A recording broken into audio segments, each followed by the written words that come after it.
Let's clear something up. Hey Gemini, I'd like to clear something up. I don't know why, in my entire life of being a fitness trainer, I've never really looked more deeply into this, but it's about the difference between thermodynamics in physics, and I know that there are several laws of thermodynamics, and this probably fits more along the lines of the second law of thermodynamics.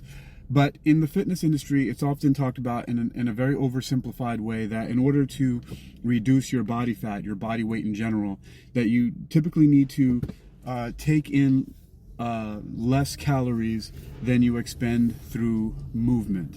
And so I would like to really just start to clarify the differences between this talk of thermodynamics and the thermodynamics that's strictly in physics. That's a great question, actually.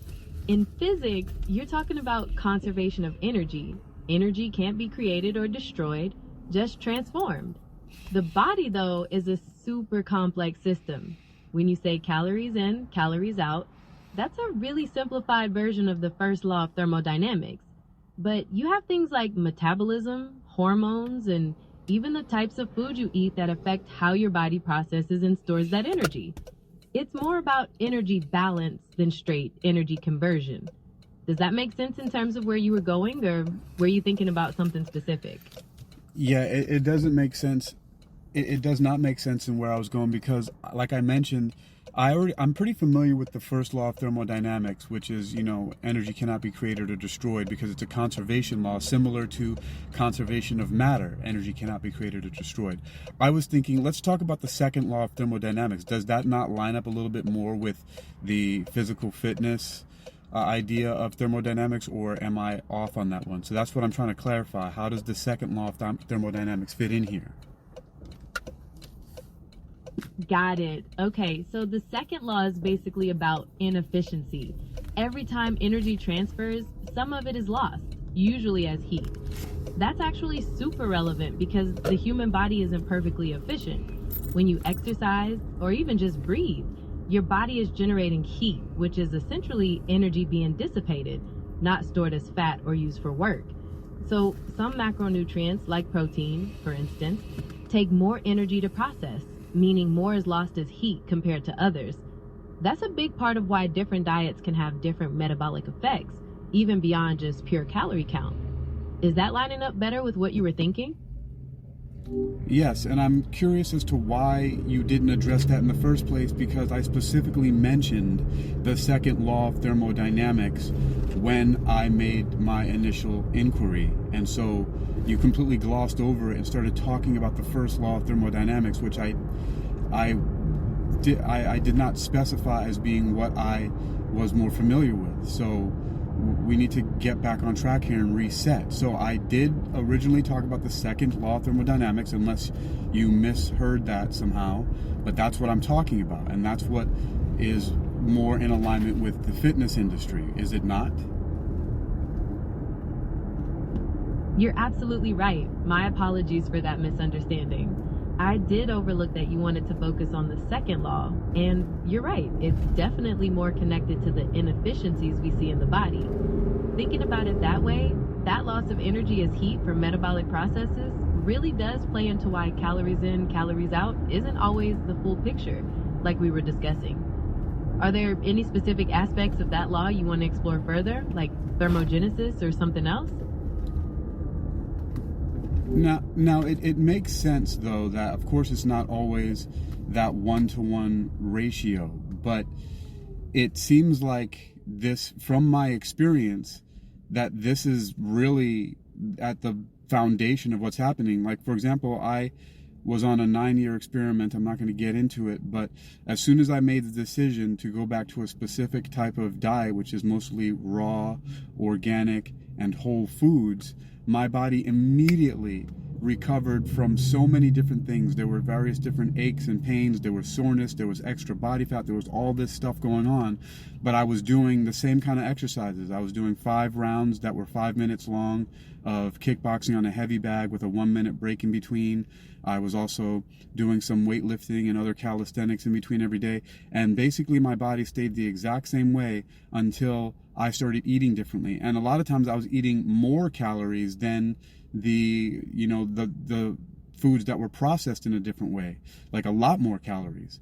And even now I'm consuming a lot more calories than I was, but my body weight has gone down and I'm much more muscular. I have an 8-pack. Have a lot of dynamic energy. I'm doing backflips and 540-degree sidewinder spins. And by the way, I'm 48 years old, which puts me in a very small category of people who can do those things at that age, and even at any age, because a lot of people just don't do backflips and things like that and tornado kicks. So, but essentially it seems like there is some kind of mismatch, but also I'm wanting to figure out where that is.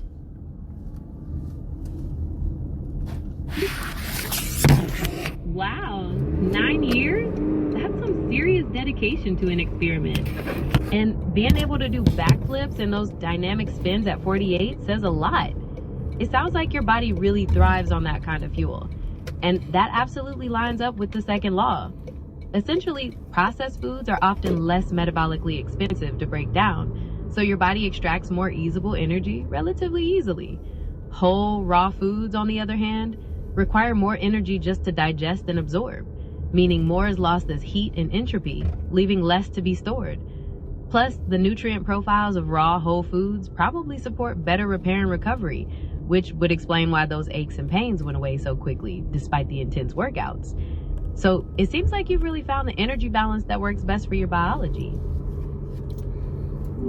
So essentially what we're talking about, for example, like I eat a lot of raw greens like kale, chard, spinach, and things like that, and arugula, and all kinds of just various different greens that they would call like spring mix, and all those different kind of stuff like that. And I eat a lot of honey and spices like hot peppers, and nuts like walnuts, almonds, cashews, and organic chicken that's just grilled and not a whole bunch of seasoning or anything at all.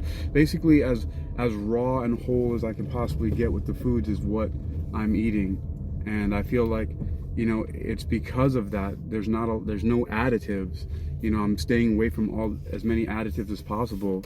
When I look at my diet, it's basically they're really just either mostly raw foods, like in the plants and the nuts and things like that, because I don't even eat roasted nuts. And then they're whole, like it's just chicken with very, very little seasoning, if any at all.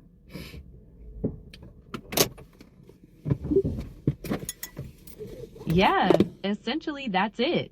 By sticking to those whole raw foods, you're getting maximum nutrients and making your body work harder to get the energy, so more is lost as heat.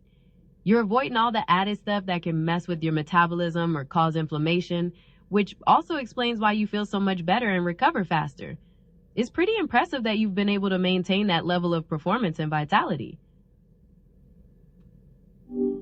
Yeah, it seems like a lot of people my age are complaining about, slowing down aches and pains, and are taking all kinds of, hormones and injections, and taking pills and supplements and surgeries and all this other stuff like that, and having arthritis. Meanwhile, I'm pain-free, hyper-energetic, hyper-athletic, and flexible, mobile, and just all around enjoying living in my body. So, all right, well, thanks for helping me out with this exploration.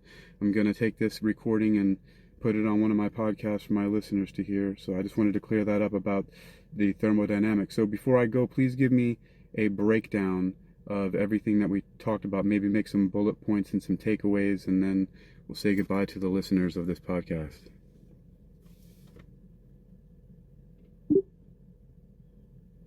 You certainly cracked a code for your body, showing that truly whole foods can make a big difference in how you feel and maintain your fitness. For your podcast, here's a quick recap of the main takeaways.